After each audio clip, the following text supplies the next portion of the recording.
Senior तज्ज़ियाकार Salman Abid साहब इस वक्त में ज्वाइन कर चुके हैं। सलमान साहब, बहुत शुक्रिया आपके वक्त का। कहिएगा, वज़ीर-ए-आज़म ने अगस्त में इक़्तिदार निगरान हुकूमत के सपोर्ट करने का कहा है और हमें ये भी खबरें पिछले कुछ हफ्तों से आ रही हैं कि पीडीएम में मौजूद कुछ जमातें ऐसा नहीं चाहती। तो आप क्या देख रहे हैं, क्या पीडीएम में मौजूद जमातों का ये इख्तलाफ अब खुलकर सामने आएगा? नहीं, मेरा ख्याल है कि अब निगरान हुकूमत तो बनने वाली है, उसमें 2-4 दिन आगे पीछे हो जाएं वो एक अलग बहस है, लेकिन ये बात तो हतमी है कि फैसला यही हुआ है कि ये हुकूमत अपनी मुद्दत पूरी करने के बाद असम्बलियों को तहलील कर देगी या अपनी मुद्दत पूरी करेगी और उसके बाद इंतखाबात की तरफ जाना है। तो इसलिए वज़ीर-ए-आज़म ने भी दो टोक तरीके से ये ऐलान कर दिया है और पीडीएम की बाकी जमातें, बिलखसूस पीपल्स पार्टी भी ऐलान कर चुकी है कि किसी भी सूरत में इंतखाबात में गुरेज की जो पॉलिसी है या इंतखाबात में जो ताखीर की पॉलिसी है उसे कबूल नहीं किया जाएगा। तो निगरान हुकूमत तो बन जाएगी, लेकिन बड़ी दिलचस्प बात यह है कि शहबाज शरीफ साहब समझते हैं कि कौम की याददाश्त बहुत कमजोर है। यानी पिछले 15 बरसों में अगर आप अंदाजा लगाइए तो 3 सवा 3 बरस पीटीआई की हुकूमत रही है, बाकी 12 बरस तो पीपल्स पार्टी और पीएमएलएन की हुकूमत रही है।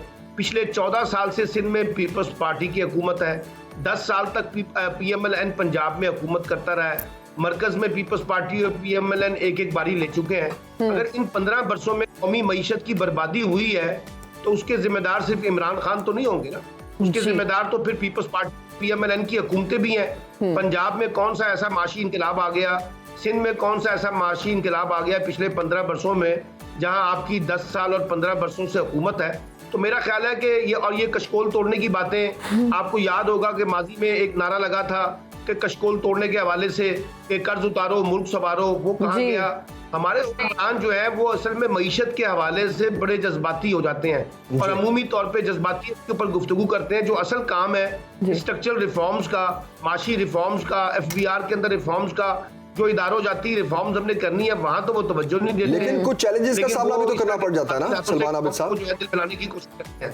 आपने दुरुस्त फरमाया, लेकिन कुछ चैलेंजेस का सामना भी तो करना पड़ जाता है हर हुकूमत को। आपने 15 सालों का जिक्र किया, तो जो पीपल्स पार्टी की हुकूमत थी 8 से 13 की, उसमें दहशतगर्दी का सामना था उस वक्त की हुकूमत को। फिर 13 से 18 नून लीग की जो गवर्नमेंट थी उसमें एनर्जी क्राइसिस बड़ा बदतरीन था, वो एक चैलेंज था। फिर पीटीआई के दौरे हुकूमत में कोरोना आ गया तो वो एक बड़ा चैलेंज था, सैलाब आ गया। तो ये फिर चैलेंजेस से भी तो निपटती हैं ये जमातें। बात यह है कि बाकी दुनिया के अंदर भी तो चैलेंजेस आते हैं, या सिर्फ पाकिस्तान के अंदर ही चैलेंजेस होते हैं? बांग्लादेश में चैलेंजेस नहीं आए, हिंदुस्तान में चैलेंजेस नहीं आए, बाकी जगह पे चैलेंजेस नहीं आए। लीडरशिप का कमाल तो यही होता है ना कि वो इन चैलेंजेस से निमट के अपने लिए मईशत के लिए रास्ते निकालती है। आज आपकी पूरी की पूरी मईशत जो है वो इंटरनेशनल मालियाती इदारों के मरहूने मिन्नत है ना, या कुछ बरादर इस्लामी ममालिक की मदद के साथ खड़े हुए हैं। आपके पास अपना क्या है? मुझे बताइए ना कि आप कहाँ कहते हैं कि हमारे पास हमने ये कुछ ग्रो किया है, हमने अपने एफबीआर के टैक्सेशन सिस्टम के अंदर बड़ा ग्रो किया, इंस्टीट्यूशन बड़े ग्रो कर लिए हैं। तो नून लीग तो ये दावा करती है पाकिस्तान के अंदर, सलमान आबिद साहब, नून लीग तो ये दावा करती है कि 2018 में हम बहुत अच्छी जीडीपी छोड़कर गए, बहुत अच्छा हम ग्रोथ रेट छोड़कर गए। जिस वक्त नून लीग ये दावा करती है तो उस वक्त जरा ये इनको बता दें कि जब 2018 में पीटीआई की हुकूमत आई थी तो उस वक्त खजाना खाली था और जनरल बाजवा और इमरान खान ने जाके सऊदी अरब से और ये यूएई से और मलेशिया से 1-1 अरब डॉलर लिया था। अगर वो डॉलर उस वक्त ना मिलते, 1 अरब डॉलर, 3 अरब डॉलर यानी कि, तो उस वक्त हमारी मईशत का भी बेड़ा गर्क हो चुका होता। ये असल में हमारे यहाँ कोई भी जमात हो, चाहे पीपल्स पार्टी, चाहे पीएमएलएन और चाहे पीटीआई, इनका बुनियादी मसला ये है कि ये मईशत को जज्बाती नारों के साथ डील करते हैं, उसके अंदर ठोस बुनियादों के अंदर काम नहीं होता जो काम हमें करना चाहिए था। अभी देखिए ना, अब एक तरफ हम कहते हैं कि आईएमएफ जो है वो बड़ा बोझ है, तो भाई पिछले ये 23वां प्रोग्राम है ना, हर साल आप आईएमएफ के पास जाते हैं तो आपने आईएमएफ से ना जाने के हवाले से कौन से ऐसे इकदाम किए हैं जो मुस्तकबिल में आपकी माशी तरक्की को मुस्तहकम कर सकेगा? जी अच्छा, सलमान आबिद साहब, सियासी जमात पर पाबंदी का इख्तियार सुप्रीम कोर्ट की बजाय पार्लियामेंट को देने की तजवीज़, आप इस पर क्या कहेंगे? देखिए, अभी तक जो तजवीज़ ही है ना, ये तो हो नहीं सकता जब तक कि 2/3 अक्सरियत से ये कानून बनेगा नहीं। तो मौजूदा पार्लियामेंट तो 2/3 अक्सरियत रखती नहीं है, इसलिए ये बात यहाँ चल नहीं सकेगी। असल में अभी तो सुप्रीम कोर्ट के पास ये इख्तियार रहेगा। और दूसरी बात यह है कि हमें माजी के तजर्बों से सबक सीखना चाहिए। ये जो -1 फार्मूले, सियासी जमातों पर पाबंदी के फैसले, ना इसका कोई माजी में फायदा हो सका है, ना आइंदा कहीं हो सकेगा। सियासी जमातों का मुकाबला सियासी अंदाज में, सियासी मैदान में ही होता है। अलबत्ता ये कोशिश होगी कि शायद पीटीआई को के सरबराह को नाहिल कर दिया जाए, उनकी जमात पे पाबंदी लगा दी जाए, लेकिन मैं उसका भी कोई इम्कान, पाबंदी लगाने वाला जो इम्कान है वो नहीं देख रहा। अच्छा सलमान आबिद साहब, ये जो मामला है ये इंतखाबी इस्लाहात का है, फिर हमें मुआशी इस्लाहात भी बहुत करनी है, बहुत सी रिफॉर्म्स की हमें ज़रूरत है। आपके ख्याल में इस्लाहात ये हुकूमतें क्यों नहीं कर पाती? वो पीपल्स पार्टी के 5 साल हो या नून लीग का दौरे हुकूमत हो या पीटीआई का दौरे हुकूमत, कौन रोकता है इस्लाहात से इनको? देखिए, ये इसलिए नहीं कर पाती कि इस्लाहात करने से इनके मफादात जो है वो खराब होते हैं। भाई ये तो आते हैं अपने कारोबार को वुसअत देने के लिए, अपने ज़ाती मफादात के लिए, अपने ख़ानदानी मफादात के लिए, अपने दोस्तों को नवाजने के लिए। ये कोई रिफॉर्म्स के लिए थोड़ी आते हैं। अगर इन्होंने रिफॉर्म्स करनी होती सियासत के अंदर, मईशत के अंदर, इंस्टीट्यूशन के अंदर, तो आज तालीम के अंदर, सेहत के अंदर, महंगाई को कंट्रोल करने के हवाले से तो कुछ हमें नजर आता ना। हमें तो ये नजर आता है कि पाकिस्तान में जो रूलिंग एलीट तबका है उसकी मईशत तरक्की करती है, उसका खानदान तरक्की करता है, उसके बच्चे तरक्की करते हैं, उनकी इंडस्ट्रियां तरक्की करती हैं। आम जो कौमी तरक्की है उसका जाविया अगर आपने देखना है तो इकोनॉमिक सर्वे ऑफ पाकिस्तान की मौजूदा रिपोर्ट उठा के देख ले और देख ले कि पाकिस्तान तरक्की के दहाने पे कहां खड़ा है। लेकिन साथ साथ आप इन खानदानों की तरक्की के जो मामलात हैं वो भी देख लें। ये लोग जो है पिछले 20-30 सालों में इनके पास कितना पैसा था और आप इनके पास कितना पैसा है, इनकी कितनी इंडस्ट्रियां बन गई हैं। तो हमारे यहाँ तो कोई आम आदमी की सियासत नहीं होती, ना रियासती मफादात, ना पाकिस्तान के मफादात। यहाँ तो कारोबारी मफादात की बुनियाद पे सियासी और जमहूरी निजाम चलाने की कोशिश की जा रही है। जी अच्छा सलमान आबिद साहब, पाकिस्तान को IMF से $1.2 अरब की पहली किस्त मौसूल हो गई है। कितने अरसे बाद इसके समरात नजर आना शुरू हो जाएंगे? देखिए, इन पैसों से सिर्फ ये जरूर हुआ है कि पाकिस्तान की मईशत जिसके बारे में कहा जा रहा था कि वो डिफॉल्ट हो जाएगी, वो जरा अपनी जगह पे खड़ी हो गई है। इन $3 अरब से पाकिस्तान की मईशत को कुछ नहीं होने वाला। देखिए ना, ये कोई पहली दफा तो $3 अरब नहीं आ रहे। इससे पहले भी IMF के कई प्रोग्राम हमें मिल चुके हैं, कई दफा सऊदी अरब हमें मदद कर चुका है, चीन मदद कर चुका है, UAE मदद कर चुका है। हमने उसका नतीजा क्या निकाला है? देखिए, बात यह है कि ये इमदाद आती है, इसका फायदा उस वक्त होता है जब आप इस इमदाद का दुरुस्त इस्तेमाल करें और इस इमदाद को फायदा करके उठाकर आप अपने इदारे के मामलात, इदाराजाती मामलात और अपने निजाम के अंदर इस्लाहात करें, जो अभी जमील कह रहे हैं, जो कि हमने नहीं करनी, क्योंकि हमने कसम खाई हुई है कि हम हर काम करेंगे लेकिन हमने रिफॉर्म्स नहीं करनी। तो मेरा मतलब ये है, ये देखिए, ये 3 किस्तें हैं। अभी आपको पहली किस्त मिली है, फिर दूसरी किस्त आपको नवंबर-दिसंबर में जाके मिलनी है।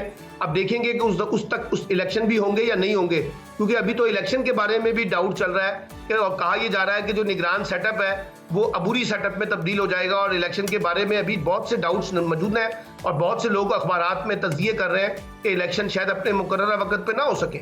नहीं तो इसकी क्या रीजन हो सकती है सलमान साहब? क्योंकि अबूरी सेटअप जब आएगा, उसकी बुनियादी रीजन ये है कि अभी तक पीटीआई का कोई सियासी बंदोबस्त नहीं हो सका। अच्छा चले, लेकिन अगर इसके अलावा अगर देखा जाए, ऑन ग्राउंड रियलिटी देखी जाए, देखिए निगरान सेटअप आएगा, 60 रोज के अंदर इंतखाबात होने हैं। अगर पंजाब KP की मिसाल ली जाए तो 90 रोज के अंदर वो इंतखाबात होने थे, चले वो नहीं हुए, लेकिन वफाक की हुकूमत उसी तरह थी। तो अब तो सेंटर भी जो है वो निगरान सेटअप आ जाएगा वहां पर। तो आपके ख्याल में किस तरह से फिर ये टाइम खींचेंगे? अब की बार आईनी तरीका क्या होगा? देखिए, हमारे जो आईनी माहिरीन है, माशाल्लाह इरफान कादर साहब सिक्का बंद किस्म के माहिर कानून है, हुकूमत के वजीर हैं, इस वक्त मुशीर है, वो रास्ता निकाल लेंगे। क्योंकि पाकिस्तान में कोई आइन की हुकूमत थोड़ी हो रही है, और आइन थोड़ी है। यहाँ तो अपनी मर्जी और मंशा के मुताबिक अपने आइन की तशरीह भी की जाती है, सुप्रीम कोर्ट के फैसलों को माना भी जाता है, उन फैसलों को मानने से इनकार भी कर दिया जाता है। अभी डिजिटल मर्दमशुमारी का जवाब बनाया जा सकता है और उसके साथ साथ ये कहा जा सकता है कि अभी तो हल्का बंदियां दोबारा नए सिरे से होनी है। बहुत से ऐसे जवाब हैं जो हुकूमत के पास मौजूद है अगर वो ये करना चाहे निगरान सेटअप। लेकिन मसला ये है कि अगर आप इंतखाबात नहीं करवाएंगे तो उससे पाकिस्तान का सियासी बुरान जो है वो और ज़्यादा बढ़ जाएगा और उसका डायरेक्ट इम्पैक्ट फिर मईशत पे भी पड़ेगा। लेकिन अब ये फैसला करने वाले लोग हैं, इनके बड़े सियाने लोग हैं, बड़े समझदार लोग हैं, इनको लगता है कि मौजूदा हालात में शायद इलेक्शन जो है। अच्छा सलमान आबिद साहब, मौशी बहाली के लिए स्पेशल इन्वेस्टमेंट काउंसिल तश्कील दी गई, आप क्या समझते हैं इससे मौशी हालात में बेहतरी आएगी? देखिए, आ सकती है अगर आपके पास कोई लॉन्ग टर्म प्लान है। शॉर्ट टर्म में तो कुछ नहीं होने वाला, वक्ती तौर पे तो कोई फायदा नहीं होगा ना। और अब तो ये कहा जा रहा है कि जनाब अभी इकोनॉमिक काउंसिल बनी है, तो मिसाल के तौर पे अभी ये हुकूमत खत्म हो जाएगी अगस्त में, उसके बाद नई निगरान हुकूमत आएगी, फिर निगरान हुकूमत के बाद अगली हुकूमत अगर इलेक्शन होते हैं तो आती है, तो अभी तो बहुत काम करना बाकी है। फौरी तौर पर तो इसके सम्राट से आप ये कहें कि हमें कोई फायदा होने वाला है, मेरा ख्याल ऐसा कोई बात नहीं है। अभी तो एक पूरा प्लान चाहिए जो हमारे सामने नहीं है कि हमने कैसे अपनी मईशत को मुस्तहकम करना है। उसके बारे में जज्बाती नारे तो जरूर हैं। मिसाल के तौर पे मैं आपको एक छोटी सी बात बताता हूँ, इसमें बड़ा फोकस किया गया है कि जी बाहर से सरमायाकारी को प्रमोट किया जाएगा। मेरा सवाल यह है कि जो पाकिस्तान के अंदर सरमायाकार है वो तो मुल्क छोड़ रहे हैं, वो तो अपना सरमाया छोड़ रहे हैं। अभी एक हालिया सर्वे आया है, आपने नतीजा देखा है कि पाकिस्तान की अक्सरियत जो है वो मुल्क छोड़ना चाहती है। तो पाकिस्तान में तो लोग अपने मुस्तकबिल से मायूस हैं, गैर यकीनी सूरत हाल है, वो तो बाहर जाना चाह रहे हैं। तो आप कैसे कह सकते हैं कि जी फौरी तौर पे हमें इसके बड़े मुस्बत नताइज मिल सकेंगे? सही। अच्छा सलमान आबिद साहब, वजीर आज़म साहब ने कल कहा है कि रियासत के लिए हमने सियासत को कुर्बान किया। अच्छा, पीडीएम का जब वजूद अमल में आया तो तब भी नून लीग के पास जब एक बड़ी सीट आई, वजीर आज़म नून लीग का आया शहबाज शरीफ साहब, तब भी उनका यही कहना था कि रियासत के लिए सियासत को कुर्बान किया। और पहले तो लाइक ये खबरें आ रही थी कि हमें ज़बरदस्ती दे दी, हम तो ये हुकूमत लेना भी नहीं चाहते थे। लेकिन IMF की ये जो हालिया डील है, स्टैंड बाय मुआहिदा, पैसे मिलने के बावजूद वज़ीर आज़म साहब ये कह रहे हैं कि ये बहुत मुश्किल फैसला था और ये कोई हलवा नहीं है। क्या वो इस चीज़ की इंडिकेशन तो नहीं दे रहे कि आने वाले दिनों में मईशत मज़ीद हालत ख़राब होगी मईशत की और मज़ीद हमारी मईशत कमज़ोर होगी? जमील साहब, आप जरा 15 दिन ठहर जाएं और 15-20 दिन के बाद देखिएगा कि ये जो IMF के साथ माहिदा हुआ है इसके नतीजे में कौम के ऊपर क्या अजाब नाजिल होगा। बिजली की कीमतों के हवाले से, पेट्रोल की कीमतें, डीजल की कीमतें, जो महंगाई है उसका एक नया रेला आने वाला है। इसलिए वो सही कह रहे हैं कि भी ये लम्हा फिक्रिया है, लेकिन मसला ये है कि हमारे पास अल्टरनेट सोल्यूशन क्या है। IMF के अगर हम ना माहिदा करते तो हम डिफॉल्ट हो जाते, इसलिए हमारे पास तो कोई और ऑप्शन नहीं था। लेकिन सवाल मेरा यही है कि अब ये जो हुक्मरान तबकात हैं, चाहे उसमें आज की हुकूमत है चाहे उसमें माजी की हुकूमतें हैं, हमने अभी कोई 10-15 वर्षों पर मुश्तमिल कोई लॉन्ग टर्म इकोनॉमिक प्लान नहीं बनाया और ना इतना पॉलिटिकल स्टेबिलिटी को इंश्योर किया, जिसकी वजह से तजाद जो है पाकिस्तान के अंदर हमें देखने को मिलता है। और वजीर आजम कोई भी हो, वो फिर जब इस तरह की गुफ्तगू करते हैं तो वो अपनी बेबसी का इजहार भी करते हैं कि हमारे पास देने के लिए कुछ नहीं है। बाखबर रहिए हर जगह, हर वक्त, बर वक्त। तो सुनो न्यूज का YouTube चैनल सब्सक्राइब करें और बेल आइकन पर क्लिक करें और रहिए मुल्की और गैर मुल्की हालात व वाक़यात से बाखबर, यकीन के साथ।